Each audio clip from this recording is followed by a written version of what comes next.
Welcome back to part 3 of our chat with recently retired Detective Chief Inspector Russell Oxford.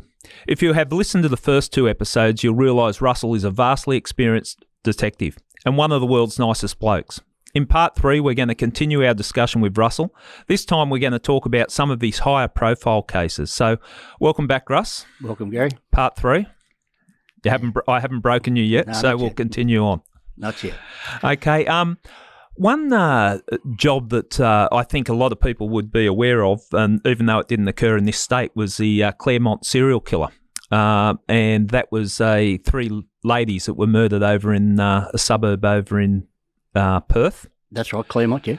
And you were actually asked to come over there with some other experts from different jurisdictions to come over there to review the investigation and oversee a portion of the investigation. Do you want to talk us through the circumstances there? Yeah, incredibly honoured to be invited to go over there. I went over there as a 2IC to Superintendent Paul Schramm from Adelaide. Paul was the boss of the major crime squad in Adelaide and headed up many of their major crimes, particularly the Snowtown murders. So Paul and I were the 2 Australian detectives in the case. They had a British professor, forensic, and another Malcolm Boots and David Barclay. They were the forensic guys from England, and then we had a female profiler, Joelle came out from previously employed in Minnesota. Right. And she was a profiler. Yeah. So that was our role. So we flew in, the 5 of us, and as you can imagine, it was a great opportunity for us. And I've got to thank the Western Australian Police for what they did with that job. It was probably the biggest case in Australia that was current at that time. And the Western Australian Police have got to be commended for reaching out and trying to get independent reviews to try and see if they're doing the right thing. So it was a real honour to be invited in the first place. So I remember we landed there and we got to meet all the families. I remember when, because we were both at Homicide at the time, and I remember when you were invited over, and I thought it was a good approach. Like a difficult investigation like that, sometimes you hit roadblocks, and a fresh set of eyes coming in and looking at it. And it said a lot to for Western Australia Police that they would reach out that way. Oh. And I think I might have even had a whinge to you that I was looking at a serial killer in regards to the Ambervale murders, and I certainly didn't have the offer of experts from other jurisdictions coming in. So full kudos to the WA cops. Oh, absolutely. And as I said, we were given unfettered access to the whole investigation. We were over there for a month. Yep. And out of the 28 days, we worked 26 days. We just could not let things go. We were so engrossed in it and looking at the remarkable work they did. And I picked up a lot of good ideas from what they did, the way they did things with this investigation. And as it was just an eye-opener, honestly, to look at the length of what they did. And they were under a fair bit of I suppose, scrutiny by, there was a number of authors and people that were trying to write stories about the investigation. And they, I think there was one in particular that couldn't understand that police were not letting information out. They were keeping it all to themselves, and this is not right. Well, there's probably a reason why, you do this. But as I said, we had, not only did we look at the 3 murders of the young girls, we also looked at, I think it was 22 or 23 other homicide cases over there that were solved and unsolved to see if there was any link, to see whether there was more than 3 involved. So we had the case officers come in from each of the cases and give us a presentation of each of those. So that took a while. Then we looked at... Okay, so you had, just so I understand it and people understand, you had the panel of experts that have been brought in, yourself included, and then they had people coming in doing presentations. Presentations to it, yeah. As I said, we worked out of the police academy in Joondalup. Yeah. And as I said, the case officers for the different things brought in a presentation, and we'd have probably an hour and a half of a presentation, go through it, and then you take on board what they had to say. And clearly some things stood out that they weren't connected with the 3 that we had. Yeah. So we were satisfied that the 3 we had were unique to that. The others, as sad as it was, you like to think that they've, and I think they've arrested a few people for some of those cases that they thought were involved. So. Yeah. As I said, they're remarkable detectives over there have done it. And as you saw from the little Cleo job, it's just a a remarkable police force. They've done a great job. Yeah. And the academy. What about the academy? It was pretty impressive too. As I said, the setup of what they've got there, and although even we went to a couple of graduation parades, and they were small compared to what we have. Yeah. But having said that, the setup they've got in the academy with scenario villages. So I was very lucky many years before to go to America on a study tour, and I went to the FBI Academy and I looked at how they set up an actual town. And they used it for scenarios for different crisis interventions and different murder investigations, how they would do things. And you'd have a shop front set up like a chemist, and you'd have all these places. And the Western Australians had a similar type of thing over there. And I lectured over there in the academy and was shown around. And it's very impressive. Getting back to the Claremont serial killer, you excluded other, and I think people might be interested in this, you exclude other murders. What was linking those three from a detective's point of view, a homicide detective's point of view? What made you link those three together? Well, I think we relied upon the expertise of our profiler, Joelle. Sadly, Joelle died a couple of years ago, but Joelle at the time was very clinical in how she came about to do things, and she identified probably about 28 unique indicators there that you use as a bit of a checklist. There's the three. All the girls were of the similar age. They were blonde hair. They were all looking to leave the hotel. They were all looking to get home. So there was 28 or so indicators that when you look at it, compared to some of the others where people were disappeared in the remote outback.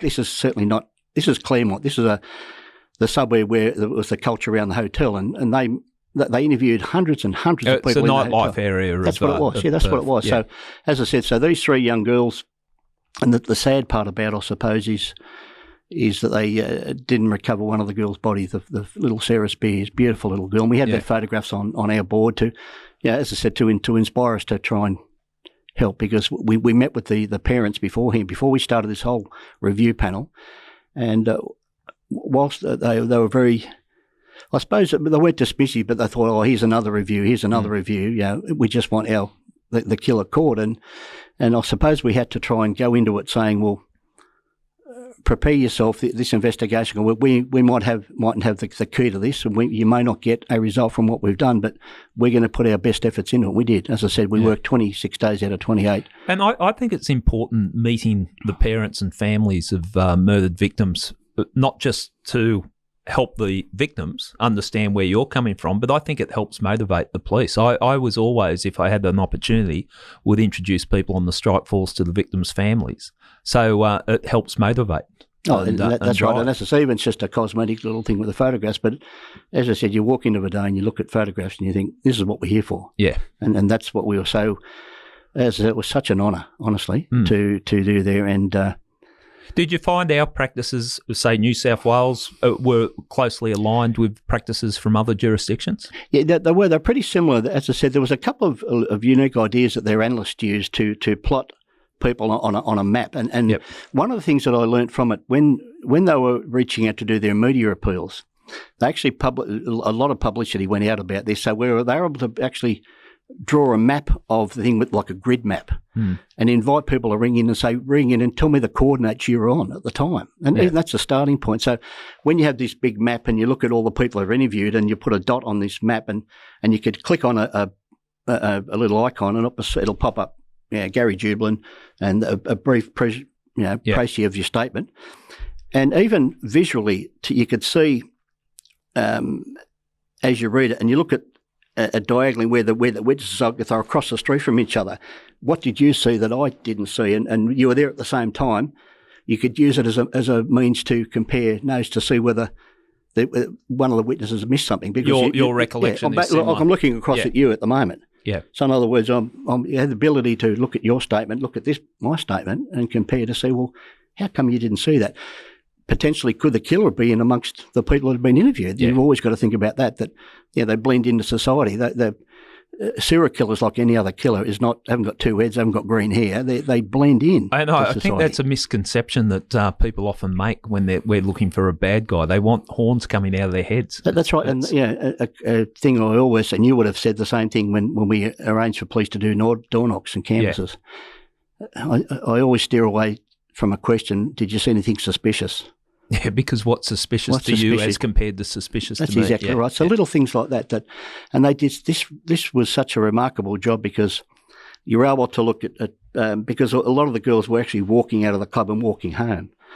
And it was just fate on the first young girl. She actually rang for a taxi, and I listened to the phone call. They taped the phone call where she wanted to get picked up at, I think it was 2 in the morning, and the cab's driven past her to go around the corner, and when he's come around at 2:15, she's gone. So all he had to do was simply turn in and pick her up, but he decided to see if he could pick up a fare around the corner. Yeah, little things like, or Jane Rimmer was seen at the back of the hotel, and this hotel had any amount of cameras around there, and the cameras would pan to each other and all of a sudden switch to another camera. So there's a shot there where Jane's leaning on a pole, and all of a sudden she waves at somebody walking towards her, a male walking towards her, and then the camera pans to the back. And when it comes back, she's gone. Yeah. And then Kira Glennon, a lawyer who hadn't been around. I think she was overseas or away at the time of the killings of the other two girls. Yeah. And so she's walked into this situation, and she was actually walking home, and a couple of young boys were at the bus stop, and they've said to her, "You've got to be careful. There's a serial killer around." So, and she's walked down her, and they've seen her bend down and look into a car. It was about 150 yards down the road.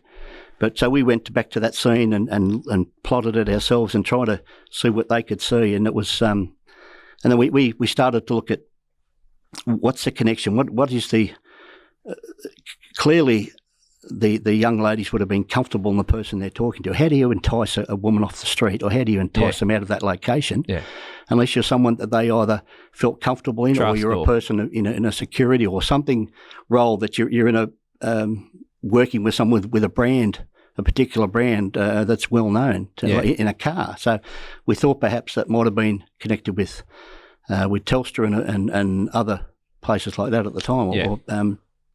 So it was just and even the links where they investigated any incidents of prowlers where women were heard screaming. Like even to the length that they went to is such a remarkable thing. I've solved crimes, and no doubt you have solved them, where you follow up those little offences that lead you to the bigger offence, whether it's been a break and enter that ended up in a robbery, ended up in a murder, that type of thing. And I think it's testament to the fact that investigations, as difficult as they can be, if there's still lines of inquiry, they need to be explored. And that shows, no one would have criticised them if they gave up on that investigation. I remember used to, in New South Wales, we'd have WA detectives coming over all the time, and they were working on the Claremont serial killer. Yeah. And you're thinking, look at the resources they're putting into it. But that effort and determination has been rewarded. Well, that's right. And one of the officers that looked after us was Chris Dawson, the current commissioner. Yeah. Chris, I think, was a deputy commissioner at the time, but that's going back to 2004 when we were over there. Yeah. And I still remember Chris, and I was really heartened when I saw him on the TV the other night. He presented himself very, very well, as did the other detectives. Yeah. And I think just a remarkable, methodical investigation that was, the Claremont one, and even this. As it turns out, they were focused on a particular suspect. Yep. Personally, I had my own little doubts about him being the person, but having said that, they eventually picked up a bloke who didn't feature it. He didn't come up on the radar. Yeah.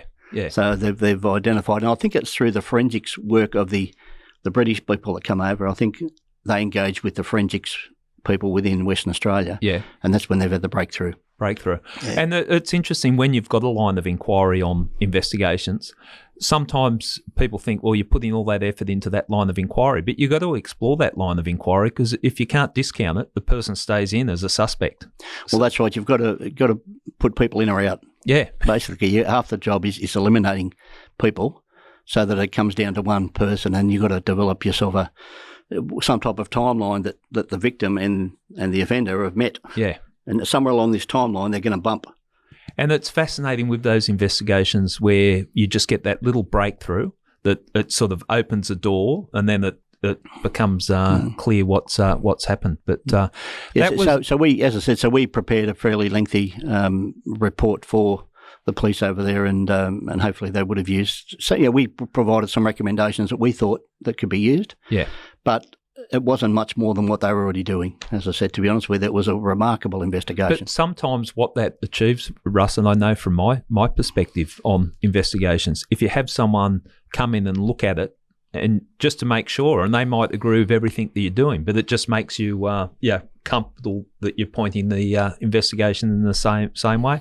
I used to, I think I bounced ideas off you on some lines of investigations, I think vice versa, but I remember going to speak to Paul Jacob about investigations that I was working on and going, this is what I've got, what do you think?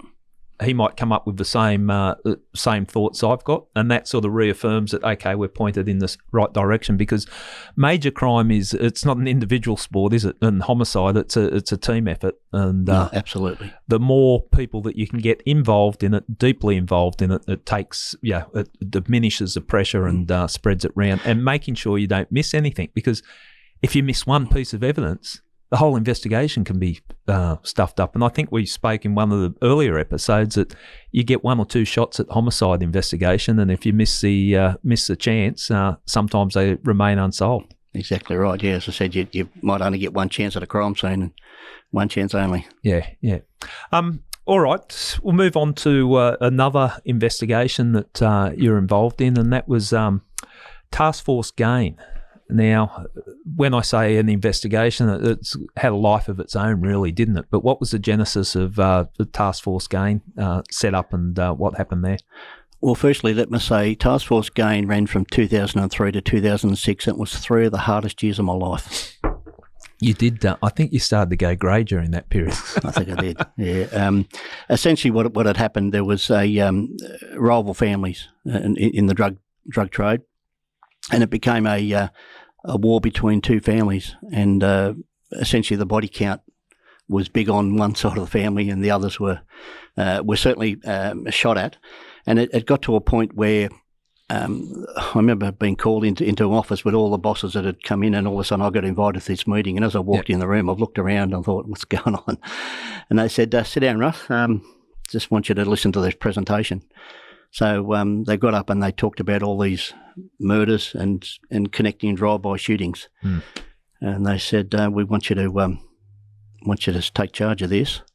What you need?" And then they gave me what I needed, and so we set up this little task force. And no sooner we'd started the investigation when we had had a murder in Greenacre. It was 3:00 in the morning, and the 4 men have lined up outside the house armed with high-powered rifles, machine guns, and a pistol, and they had a rocket launcher as well. Yeah. And they just fired in excess of 100 shots into this house and just kept shooting and shooting and shooting, killing 2 people. So Paul Jacob was the on-call homicide inspector at the time. So Jaco's rang me and called me out.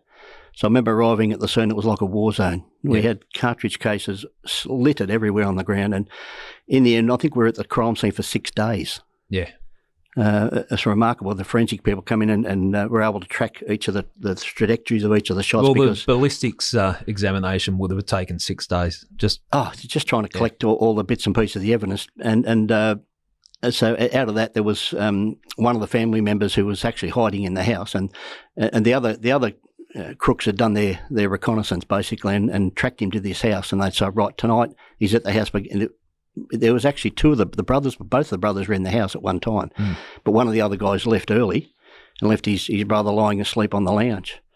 So what they've done, they've come up and lined up outside the house, got their guns and just tapped away and just tap and shot and reloaded, and then into this house, and they fired in excess of 100 shots. This is like nothing I've ever been to in my life. Yeah. All the murders I've ever worked on, this has gone to an extreme level. Here we are talking about potentially using rocket launchers on a house. And total disregard for anyone that's in the house. Oh, there could have been 10 people in the house. Absolutely. And the sad part about it, the sad part is people got murdered, but the sadder part was the young girl inside the house, innocent, totally innocent woman who lived there. It was her house, and her husband had invited these 2 blokes to hide in the house. Yeah. Against her wishes. Yeah. But she couldn't speak up much. He said, no, they're here. They're safe. They need to stay here. She's asleep in bed and she gets shot once. Yeah. Once through the neck as she's asleep. Out of the 100 shots. Yeah, yeah. Her husband was inside the house and they missed him. Yeah. And they've shot her. So as you can imagine, like this is a war zone. Yeah. So the powers that be, at that stage, they've recruited Chief Superintendent Bob Inkster. Yep. A remarkable man to work for. Yeah. So Bob headed up Task Force Gain and Commissioner Moroney and Minister Watkins. They late night meetings to establish this Task Force Gain because this was such an abhorrent crime that we needed to step in and take charge of this because this cannot continue to go on with these shootings where people are just having their houses shot at. But it was, and I remember the time. There were drive-by shootings almost, but I'll say weekly. It was definitely sort of a weekly, but sometimes on a daily basis, drive-by shootings. It just so how do you combat that? How do you go about trying to combat that? So they come up with a brilliant strategy, and we had 160 police were recruited to this task force, 80 uniformed police, 80 detectives, and I was given the role to specifically look at, I think, 4 or 5 of the murders and all these series of shootings. So that was my part. And then the uniformed police were proactively going out, speaking to people. We had highway patrol involved and they were doing vehicle stops and it was in their face type of mentality policing. And it was really, it's proceeded the way that we do policing now, that combination of reactive and proactive policing. And what we're talking about there is generally when we investigate a homicide, it's reacting to the incident. So we're working backwards. But with this strike force gain or task force gain, what they did, that uniform component, proactively going out and trying to prevent the crimes before it even happened. And, it's a template for what we're doing with a lot of the way that we take on organised crime. Yeah, and as I said, there was 3 of the hardest years of my life trying to deal with it because the area that we had to try and look at was, as I said, under Bob Inkster's leadership, a remarkable man. He came up with strategies to, you're never going to find a big fish like a rollover witness. You're never going to find the big ones. You need to grab the little ones on the periphery. Yeah. So we set about locking up all these for any crimes they committed and working our way. And all of a sudden we started to recruit informants at a low level. And all of a sudden we started to interrupt some of their workings and they trying to understand how do they know about this information. So it's for a series of informants which we had to put into witness protection. Yeah. So that we had to do the witness protection. So I had... we could do a whole episode. At any stage of my task force, I had probably half a dozen of my detectives were just doing witness protection full time. Yeah. That was a job, 24 hours a day. Like some of the people we had were very high maintenance, if I put it that term. I reckon you've been... At your beck and call. Let's say pain in the arse would probably... because high maintenance, looking after those informants, and they think it's like TV. They think they're going to be put up in a 6-star accommodation and live the life of luxury because they've helped the police, and it doesn't work that way. Unfortunately, you get these people that are used to walking around with wads of cash, staying in hotels, living this lifestyle, and all of a sudden you say, guess what? You now give me your phone. Yeah. You're not allowed to talk to anybody. You're not allowed to contact your relatives. You're going to live here, and you're going to receive some Centrelink payments. Yeah. And, that is very difficult. And as I said, we're at their beck and call for 24 hours a day, and it really got to me. So, we identified a couple of key witnesses who come on board. And I remember taking a very lengthy statement of one witness that was potentially gold, and on the basis of that, we end up arresting the main players for all these murders. So it's coming up to the committal hearing. Yeah. And we were down in Central Court, so we had to provide the tactical guys had to bring our witnesses in the back of the big Bearcat truck, and they had to wear the witnesses were wearing bullet-resistant vests as they get out of the truck and walk 10 feet to the courthouse. That's how much that the crooks knew we had them, and they had their intelligence network. And that's when they were going to be vulnerable. So they're working on us. Yeah. Well, we can work on them. It's just, as I said, and I'll get into another story about their intelligence network because a few of us received death threats on that particular. I had a couple. And as I said, it was just continually chipping away. And we eventually get to the committal hearing, and during the committal hearing, one of our major rollover witnesses, he gets his house shot up. We've got him in a safe house, and they found him. and they've come and fired shots at him and tried to kill him. So, this is what we're at in the middle of the committal hearing. Yeah. And when the witness's house is shot up and they try to kill him. So the magistrate was Pat O'Shane at the time, and she said, look, I've heard enough, and committed them all to trial. So we've gone into the murder trial, and we thought, well, now we're going to have to work out where we're going to hold this hearing, because the intel that we had that they were armed with high-powered rifles. They had, as I said, I'll call them rocket launchers. I don't know what they're called. Well, they always had all the rocket material. launchers that we never got our hands on. So all of a sudden, the trial was listed for 6 months, and we charged them with, I think, at least four murders, because that's the other thing too, that after that murder at Greenacre where they fired 100 shots, 2 weeks later, one of the men is assassinated in a service station in Punchbowl. In broad daylight, he pushes his car into a petrol bowser.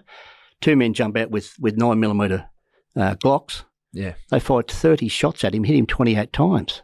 He's just executed in front of all these Whoever people. Was there. And just drove away. And so here they are actively, they couldn't care less about authority. They just actively just shooting people they wanted to shoot. And it was just a really, really tough time for 3 years, trying to get on top of the next shooting. Yeah. And so we got them committed for trial, and we had to go down to, and I convened, or I was part of a meeting with the Sheriff's Office at a very high levels to try and convene a court that was going to be safe for us all. Yeah. Because certainly at Darlinghurst, they had the grass hedge outside on Oxford Street. You had clear line of sight without anybody walking past there. And then even as they backed the truck into the prison vans through the laneway there's access to be ambushed within there. So there was lots of things that we physically had to do. So we ended up convening a court in the Downing Centre, and with a lot of added security. And even to the point, there was one incident where we had another court hearing we had, and some of our protected witnesses, we had them located all around Australia. Yeah. So we had to fly some of our protected witnesses, and unfortunately they're wearing ankle bracelets. That was part of the deal anyway. So you can't just ring them up and say, listen, hop on the flight and fly to Sydney with an ankle bracelet, and you try and get through security at the airport. So we had to physically send people over to escort them back. So, and we were constantly flying interstate to meet with them and then brief them up, because they gave evidence in a number of shootings. So they provided 50 or 60 statements for individual crimes. So their safety was paramount to us.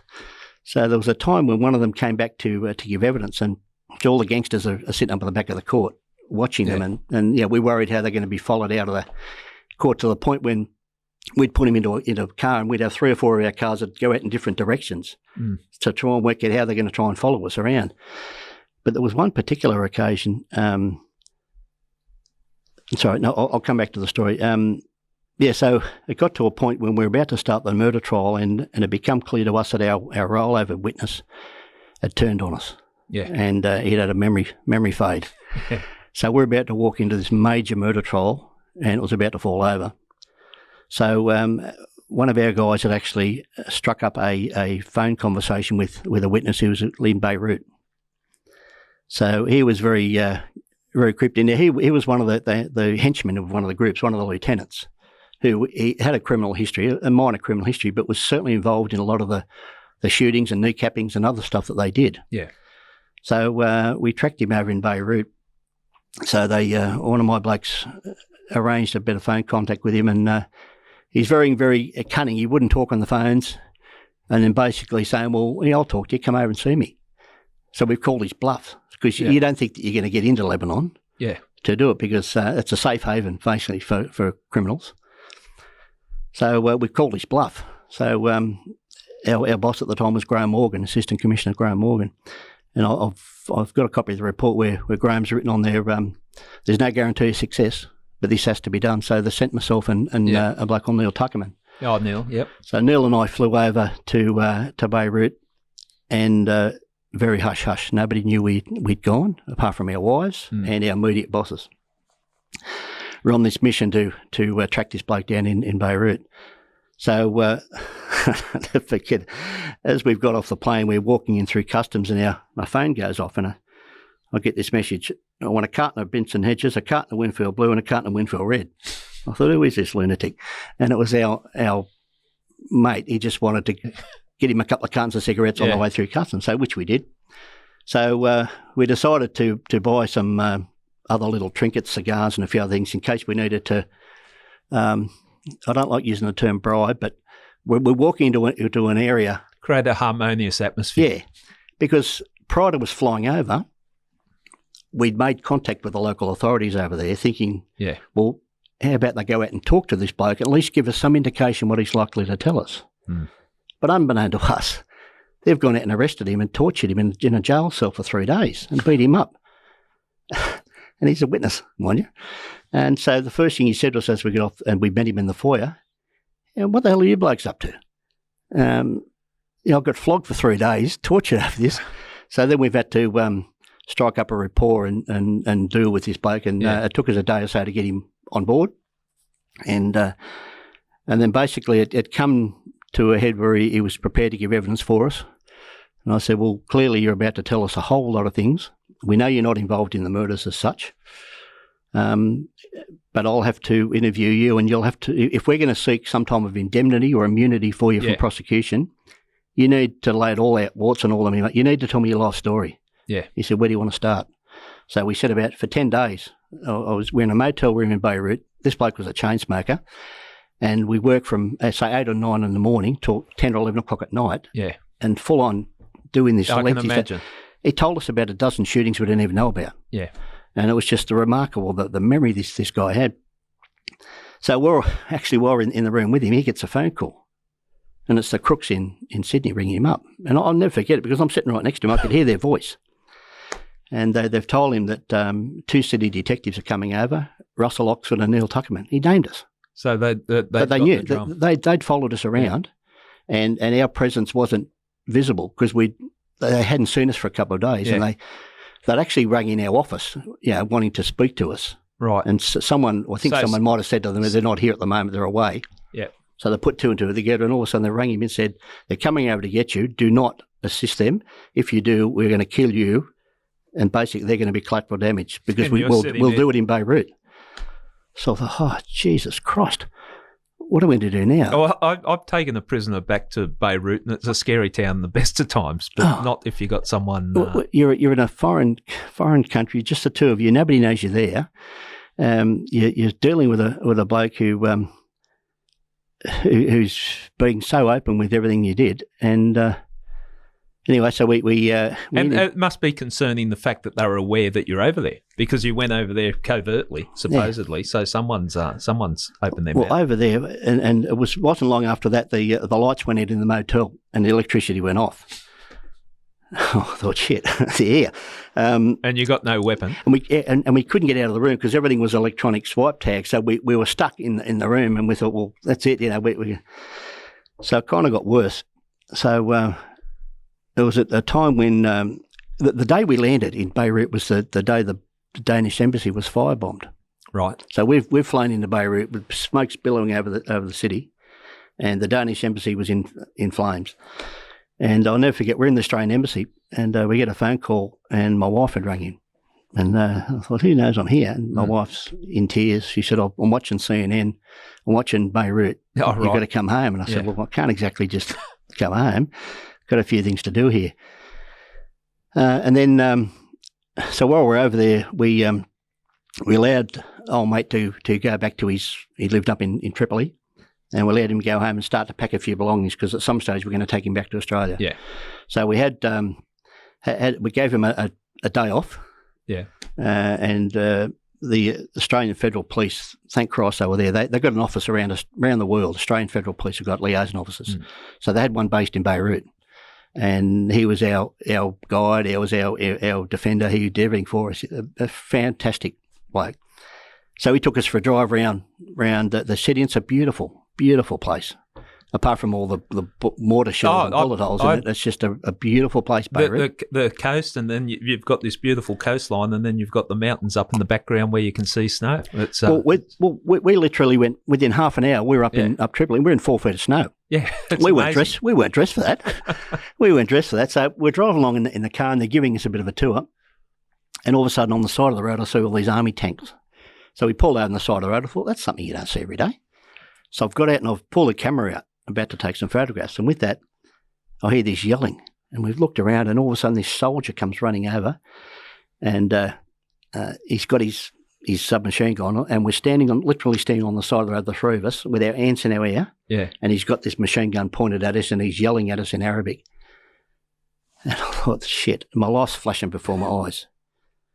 I'm thinking I'm about to be shot dead on the street of Beirut and just left on the side of the road because life's cheap. Yeah. So thank God the AFP bloke could say Australian Embassy in Arabic. Right. And that's how we dare not reach into our pocket to show a badge. We just hands in the air, and this bloke is just, I'll never forget, it was from here to you away, Gary. Yeah. I could see his fingers on the trigger and his sweat's coming down his brow, and I'm thinking, this is it, I'm going to die. And my wife, the last conversation I had with her was in the embassy. And so we've kind of backed away to our car and say, Australian Embassy, Australian Embassy, Australian Embassy, and he let us go. Like, you can laugh about it now, but at the time... it would have been terrifying. It was. But, yeah, it was. And all people, Russell Oxford, murdered in Lebanon, in Beirut. We're on the plane. We're on the plane, and we had to... I suppose I can declare it now because I think the statute of limitations is off, but we actually had a day off. And we can edit. Yeah, we flew to Egypt. So Egypt is only a short distance away. So we've been working with this bloke for a while, and when he went back out to his house to pack up the bags, we had a day free. Yeah. So we decided to fly to Egypt and go into and see the pyramids. Yeah. Fair cool.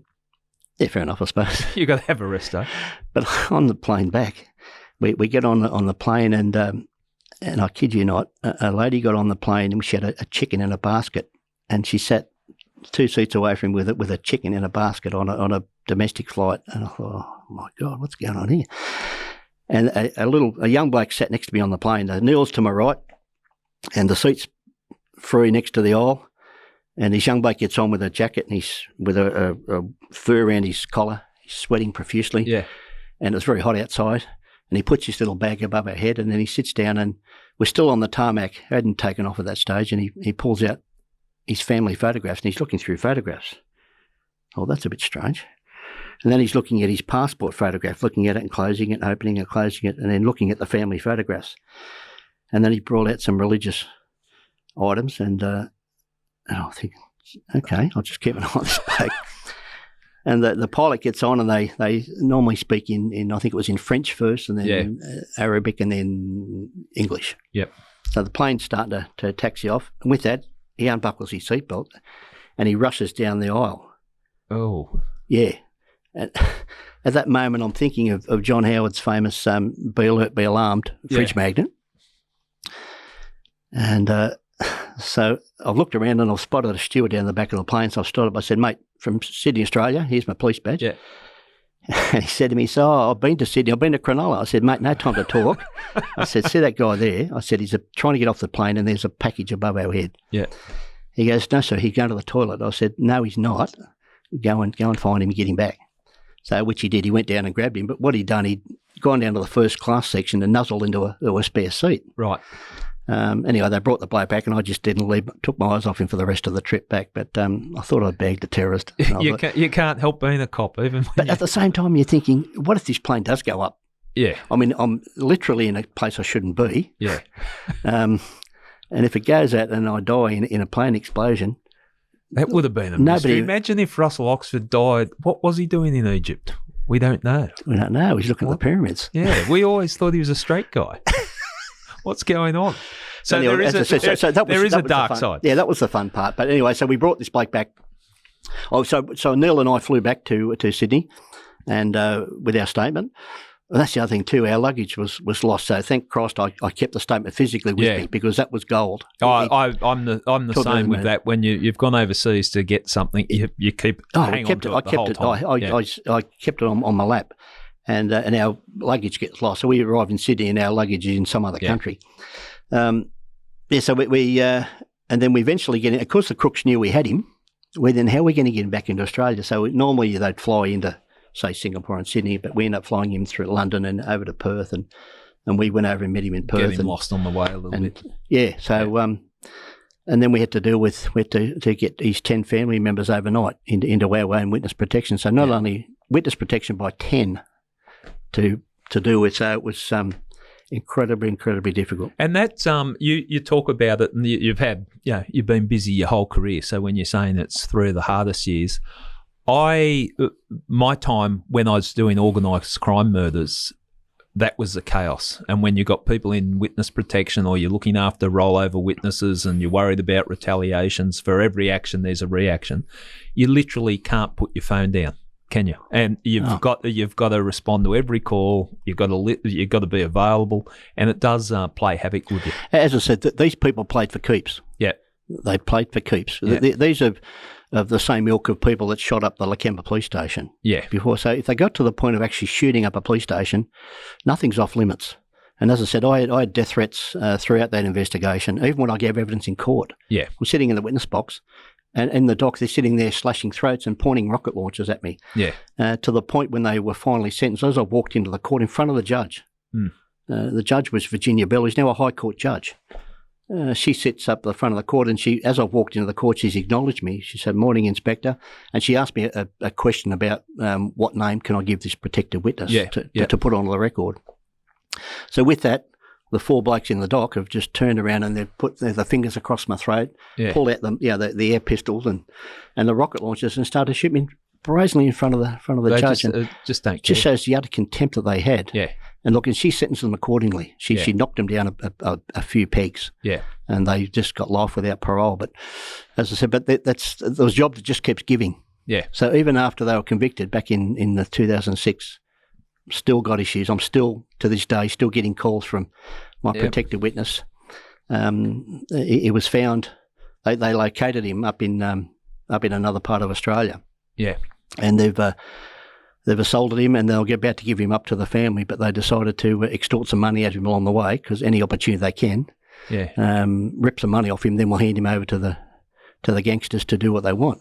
They have long memories. And as a police officer, when you've got these people that have put their trust in you, you feel responsible for it. I still get calls from people. I've been out of the cops for a couple of years, but I'm still getting calls that you can't just wipe them. It's not a 9 to 5 job. When you're dealing with, it is literally people's lives. You make a mistake and a life will be taken. Yeah, and you're right, because Task Force Game was an identity that was created, and then as soon as it started, it quickly finished. Yeah. So, as who has ownership of this witness? You're the case officer basically for it. Yeah. I was the boss of the task force, so I'm the last man standing. And they got your contact number, and they'll reach out to you if there's anything that happens for it. And everyone, also not everyone, but people have spread and gone far and wide and left the police or whatever. But as I said, that task force, I think it was. I remember going to Bob Inkster's send off, and that was another send off where they described working with Bob Inkster's like being strapped naked to the XPT going into a tunnel. It's exciting at the time, and you just hang on. Yeah, I remember his send off because, as I said, he was just a remarkable bloke, Bob Inkster, to work for, and every night he'd come into the inspectors and say, "Right, have a think about this tonight. This is what we're going to do tomorrow." Yeah. So you're on all the time with it, and it was just such a very demanding job. Needs that. It was worthwhile. As I said, the results we achieved was remarkable. If you didn't go in with that 100% commitment and almost an obsession, you wouldn't bring these people down. Yeah. And that's what I think people need to understand, that you can't match them at 9 to 5. You've got to live it and breathe it, because they're living and breathing it. And to take them on and beat them, you've got to match them. Yeah, and I've got to repeat, it was 3 of the hardest years of my life. Yeah, I can imagine. I'll never get back. Well, you've got the memories. Moving on from the Task Force Game, there was a murder that this is sort of, so we talk organised crime murders, and they've all got their different type of feel about it and different pressures in different ways. But another investigation that you're involved in was the murder of 2-year-old Dean Shillingsworth. Do you want to talk to us about that? I think that was 2008, where his body was found in a suitcase. Yeah, again, very, very sad case. I remember getting called out to Ambervale, and when I got to the scene, here's a suitcase lying on the bank of the pond out at Ambervale. And as we've opened up the case, we see a child in there, naked and wrapped in a plastic cover of a doona. You know, when you buy a doona in the shop, it's the plastic covering, and he was wrapped up in the fetal position. And so he's taken out and placed onto the bank of the thing, and it just struck me when I first got there that there was no dignity involved, and we've got this little boy who, at that stage, because of he'd been in the water some time, his facial features were hard to determine, and even determining how old he might have been was difficult. So we're starting to think, well, let's look for missing persons of a young age, and we thought perhaps this little boy might have been aged about 5. We thought he may have been an little Asian boy. Yeah. Turns out he was a little 2-year-old Aboriginal boy, and so it's just hard to see the body of this little boy. So I arranged to get a tarp and cover and conceal the little bloke because of just the public then come out and surrounded us and watched it. So it was we worked out at Campbelltown Police Station, and the media inquiries were phenomenal. It was it struck a real high profile job at the time. So every time we'd leave the Campbelltown Police Station, there'd be a media car would be following us everywhere we went. So it was very difficult to even to give jobs to the detectives to go out because they'd be followed everywhere they go. So that was hard just trying to deal with media issues, let alone trying to respond to the public. When did you first identify? Well, I think it was the local guys who got some information that a young woman said that she dropped her son at the docks office. She'd had enough of him and decided to drop him at this docks office and let them deal with him. Yeah. So when they've gone out and found out that the CCTV camera shows that this thing didn't happen, and then it turned out to be a bit of a custody dispute. And it more the fact that it kind of rolled into the fact that we've identified the mother. Because that was the other thing too we thought about was in this dam. I remember working on jobs and being aware of other jobs where families are found in suitcases and you might find another suitcase with mum in it. So we actually dredged the waterway to think, well, potentially there could be a mum here. A man could have done this and killed mum and child. And potentially could be another body in that region. So we had to dredge that dam, which is a job in itself, to satisfy the self that was only the little child. And then it more once the information came in, it steamrolled very quickly. Yeah. To the point when she was arrested, and admitted it straight up. Yeah, I killed the little boy. But the thing that struck me, and this is something that I've never come across in my life, is we take Andrew Marks and Mick Flanagan and myself, we took Rachel Fissner, the mother, we took her back to the scene to recreate and did a video reenactment of the scene. So at that stage, so she's got a microphone on and everybody's mic'd up and the cameras are rolling. And you're basically going live and you're giving your interview and getting her to tell her story on a video. Yeah. So we're arranging security around them because we knew that the crowds were around us. And even to the point when, as we're driving into the street and walking her through between houses, we had people sitting on beach chairs out the front of their houses with eskies and yelling out, "Come and have a look at this, come and have a look at this." Yeah. Calling their kids in to watch. They gawk at us walking this woman through the scene. And it was just, it become surreal. It did. And it got worse after that because as we're standing around, late at night, we're standing around the lake and we've had to put like tarps along. The rescue squad come out and held some tarps out to shield us from the people watching us. Yeah. It was like one of those celebrity weddings when they go to the point of trying to hide the paparazzi. Sold it to the Women's Weekly. So we're actually walking behind tarps, but as we're talking to this Andrew Marks, Marksy's doing the interview with her, and we could hear the rumblings of the crowd, and they were getting louder and louder and louder, and they were for over the top of the lake, so probably 50 yards across the lake from us. You could hear this rumbling, and it got louder and louder, and the people were starting to yell threats. We're going to come and shoot you. We're going to do this, and to the point when we all looked at each other, thinking, "Yeah, shit, what's out there?" Yeah, and you could hear it, but you couldn't see it. So as we're walking closer, it became deafening to the point when she said, "Look, I'm scared. So we've cut the interview off. Yeah. And we've had to run to the car. And we were surrounded by 300 to 400 people. Yeah. We're running at the car. We've had to rush into the car to get her out of the scene. Yeah. And I've never seen anything like it in my life. No, that's extreme. To be hopping into a car and have to flee a scene. And as I said, eventually charged and convicted her. And the sad part about it, there's lots of sad parts, but essentially she thought that the little child resembled the father who was in jail at the time, and she said, he looked like my husband. I don't like him, so therefore I took it out on the child and shook this little child to death. Shaken. Yeah, shake the baby and then drowned and put him in a suitcase and drown him in the lake. It was so sad. Yeah, that's terrible, isn't it? And how did it? She pleaded guilty at court, or? I'm just trying to think. I think she might have. I think she did. Yeah.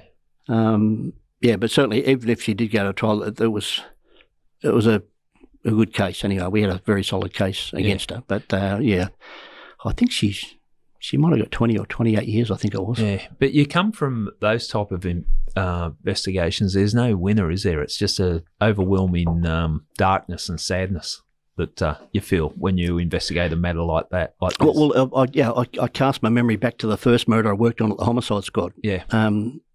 At the CIB. I was very, very lucky to go in there as a freshly designated detective, 1987, July of 1987, never forget it.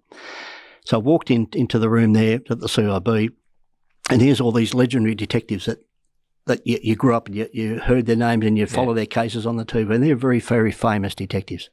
And all of a sudden you're amongst them, you're working with them. So my first week there, I'm sent out with a team out to Mount Druitt, a little 9-year-old girl had been raped and suffocated to death in her house at Tregear. So first of all, I'm getting to meet some of these people for the first time.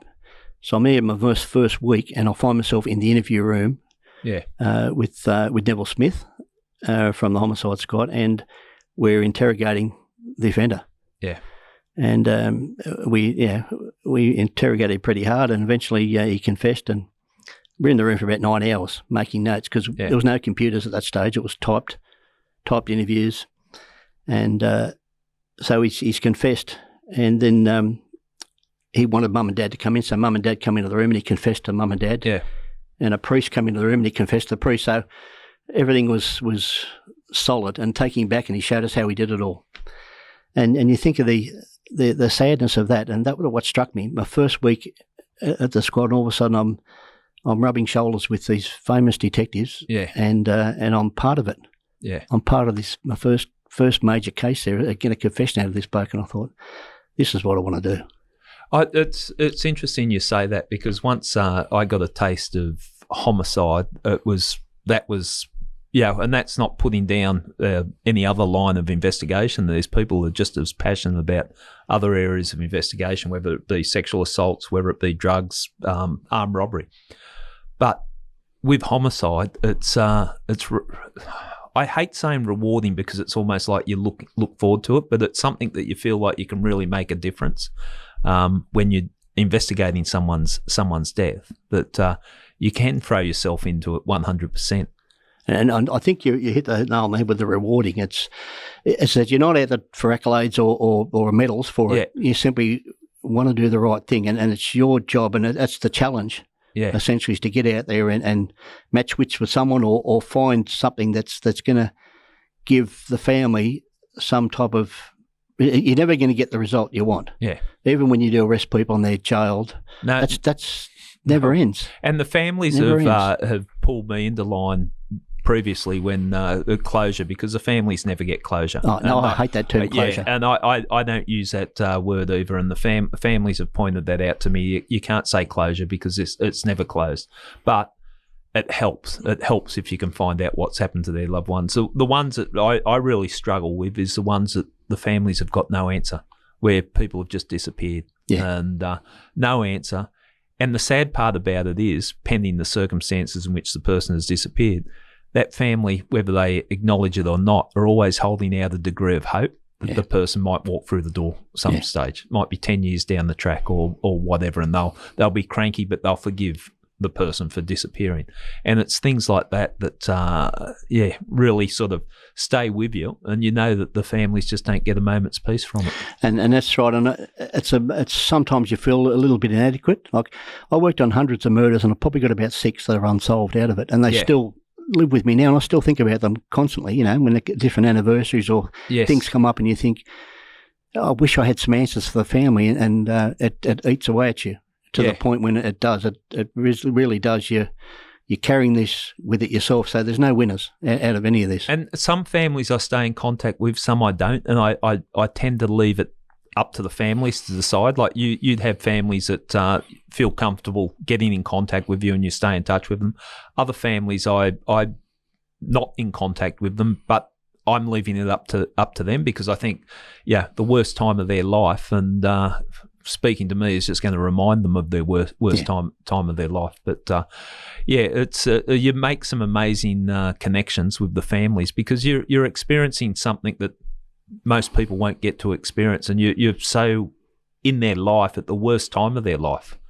Well, I think I may have spoken about it before, but when my wife died, all the years that I've been dealing with victims' families and providing what I thought was empathy and trying to walk a mile in their shoes and help them through the worst thing in their life, having never experienced what they've done. That loss. And it was suddenly the death of my wife that she taken away by breast cancer, and I watched her suffer for a couple of weeks before she died, and to suddenly for her to be taken away, and I had, I'd be crying of a day. I couldn't get out of bed. I couldn't cope. I couldn't do anything. These are the things that the victims' families do in matters like homicide.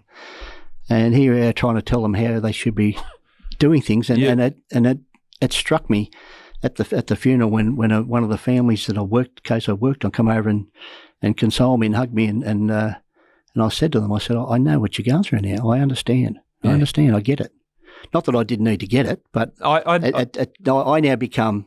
And we do ask so much of the families from a police point of view, doesn't it? Because initially, you've got to start at ground zero. So you look at the families; are they involved, pending the circumstances? Well, that's the other thing too. That a lot of the times you get off on the wrong foot with them initially because it's again. I talked before about eliminating people. So sometimes your first meeting with a family is you're sussing each other out, basically. You're trying to satisfy they're not involved. The empathy, but you're looking at it from a homicide detective's point of view. Are you involved in this? And a lot of criticisms that we do get, feedback we get from them is they're all very standoffish, or they accuse me of this, or accuse me of that. And all you're trying to do is in a subtle way trying to eliminate or satisfy yourself to a point. When you do that and you're satisfied, well, then you hop on board with them all the way. I find that the families, once they sort of understand, they're comforted by the fact that if they see a detective going hard at them, because they know this detective is going to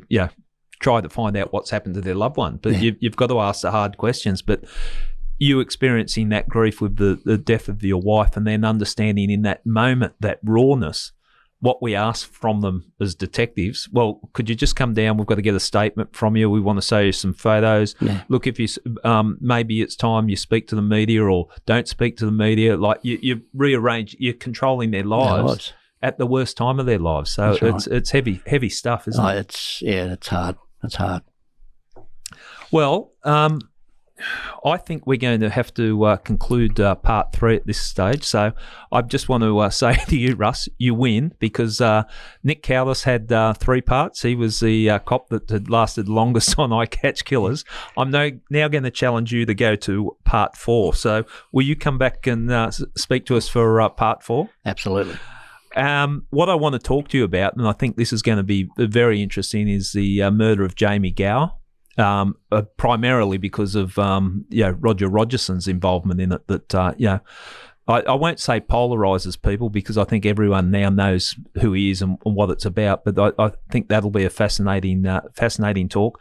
And another particular investigation that you worked on, where it started off as a sexual assault, but someone lost their life because of it. A particularly sad one where a lady fell from a building. I also want to talk to you about what makes a good homicide detective, and we may as well tap into your vast knowledge and what you're doing since you've left the police, or why you left the police. So that's what we'll chat when we come back for part 4.